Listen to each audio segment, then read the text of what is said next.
So I've been living at the Abbey for about a year and a half now, and not long after I got here, Venerable Children advised that I should study mind training.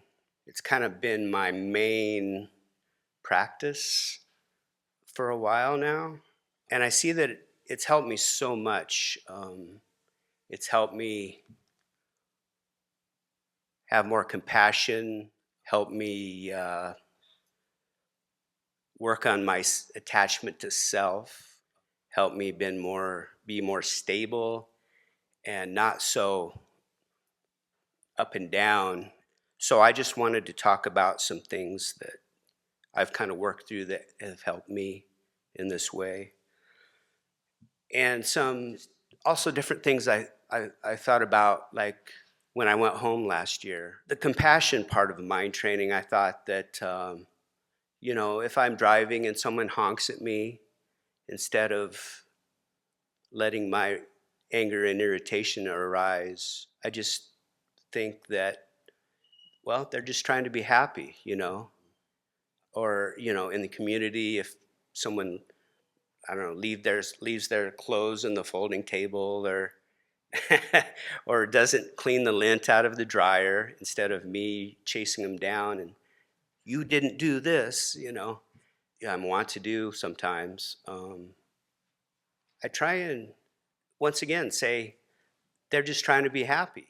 And I can arrange things to where I have room to work. But if I make a big issue out of these small, as Geshe Kensur Tigchak says, these small harms, I'm not hurting the other person as much as I'm hurting myself, because I'm getting myself all riled up over these small things. I'm not thinking anything virtuous at that time. And then if I let my afflictions run and let them have it, then I'm causing suffering for others also. It's hard to do these practices because we want to be right and let that jerk know that they harmed me here. But I had to kind of realize that I need to have compassion for myself and do the hard work that I don't want to do, but in the end, it's most beneficial to me. A lot of Dharma practice to me it's kind of the opposite of what I want to do. I want to, my self-grasping mind, which usually runs the show, is in, kind of my subconscious. And if I let that run the show, I'm not going to be happy. So I have to try and subdue my own mind. I can turn these higher level practices and it can make them more easily digestible, instead of, okay, I have to sit down for 30 minutes and I have to do this or that. If I wait until study time, or at the Abbey here, we do 2 sessions a day. If I wait to work with my mind until those times, I am losing a lot of time. Yeah, it's hard. Dharma practice is hard, but it's so beneficial, and it's necessary. Venerable Children talks about that we all have Buddha nature, or I kind of need to believe I do, and that I can have more compassion for myself by doing these hard things that I don't want to do. And at first, I noticed it was for myself, but the more and more I work with my mind, I see that it really benefits others. And the more that I kind of understand that, it's like you get a ball rolling downhill, picks up momentum. And then I want to do it more and more. And then I notice that my moods are more stable, that I'm happier. And I'm not so, like I said earlier, just up and down. And then if I can do these small irritations, if I can work around them more and more, then when the major stuff comes, when someone's cussing at me, that doesn't really happen at the Abbey, which is good. But yeah, if I can practice more and more in these, as Geshe Tegchak says, the little harms, then when something major comes up, I'm more prepared and I'm not so defensive and I'm not so reactive because I've already done the work. I've really just tried to make that my mantra, like, well, they're just trying to be happy over and over and over again. And I tried to run through scenarios in my mind throughout the day around things like, what happens if I get feedback over this or that? Is it really the end of the world? It's like, find the seldom that this is so like world ending, that's such a big deal.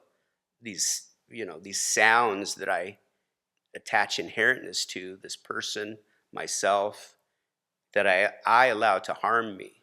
Thinking in this way is good for my patience and fortitude. And the more I do it, the more calm my mind is, and the more I have room for more introspective awareness, so I can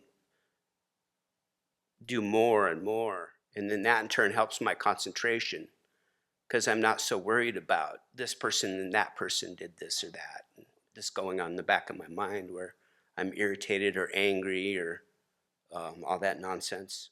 And that's kind of the compassion part of the mind training. Jeffrey Hopkins, in his book Emptiness Yoga, he talks about first we need to see how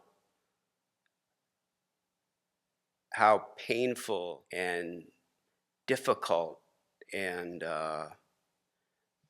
this naturally inherent view we have of ourselves and others. And before we can start digging into that, we really need to figure out for ourselves that something's wrong with the way in which we view ourselves and others, being inherent, unchanging.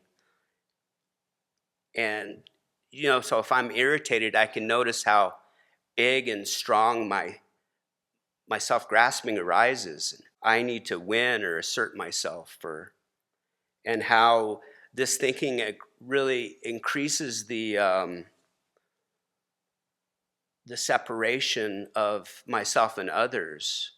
You talk about the self, the object I'm viewing, and how each time this occurs, when my irritation or anger arises, I'm only increasing my self-identity every time this happens. My pride is hurt, What's my pride? I try and question myself, what is myself? And like I say, if you can do it at all, even a little bit throughout the day, it's like, am I my name?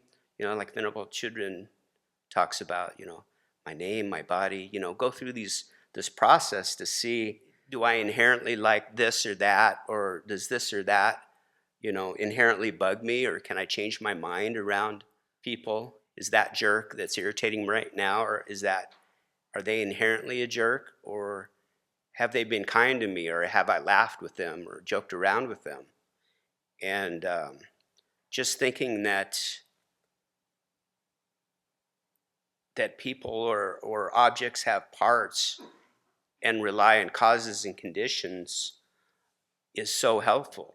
Even just that something has parts, because if I think my task or my job is, this whole solid thing and that I have zero control over, but if I can just see that if I stay in the moment and work with my mind and try to have a more flexible mind, yeah, it's so helpful for me. I want to read a little bit from Jeffrey Hopkins' Emptiness Yoga. He advises us to challenge appearances. He says, children often enter into these kinds of probing thoughts. Eventually, however, they are conditioned such that they no longer ask these questions. And then I just wrote this. What is that? Why is it called? Why is it called a dog? We were told it just is, Stop bugging me. And so from an early age, we were conditioned. These things are exactly name and form. It's like, that's a dog. It's inherently a dog. And throughout our lives, we add all this weight to our own conceptuality around ourselves. I am right-handed. I am left-handed. Really? I can't train myself to be left or right-handed, or I can't enjoy different foods. And when I was younger, before I got into the Dharma, I lived around a certain race that wasn't my race, and had some bad things happen. And so then I started to think, this race is bad, but is every person of that race like this? This is an impossibility, but this is how our conceptual mind works. An idea comes to our mind and we run with it. We don't even question it a lot of times. Like, this is this, that's that. And then our afflictions take over, and there we go, more negative karma. Jeffrey says, presently we are part of the end result of a process of over-concretization. The object, us, and the subject, it or them, are already there, appearing to us. Thus, to make any kind of decision about the way in which things appear seems to contradict our own status. Our usual sense is of a reality that is there like Mother Nature herself. We feel like there is nothing we can do about it. It is just there. We have to question the way things and persons appear to us. Do they really exist the way we think they do? Is that person always a jerk, or have they helped us or been kind to us in the past?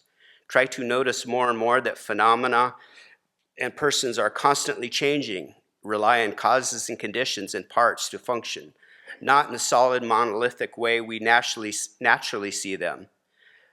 Jeffrey states that upon analyzing in this manner, it is not as if we suddenly have a new kind of mind. We are just consuming the fuel of wrong conception with the fire of conception itself. And he quotes Kashyapa chapter of the Pile of Jewels Sutra. Kashyapa, it is thus. For example, fire arises when the wind rubs two branches together. Once the fire has arisen, the two branches are burned. Just so, Kashyapa, if you have the correct and analytical intellect, a superior's faculty of wisdom is generated. Apply the Dharma as much as you can throughout the day and be happier.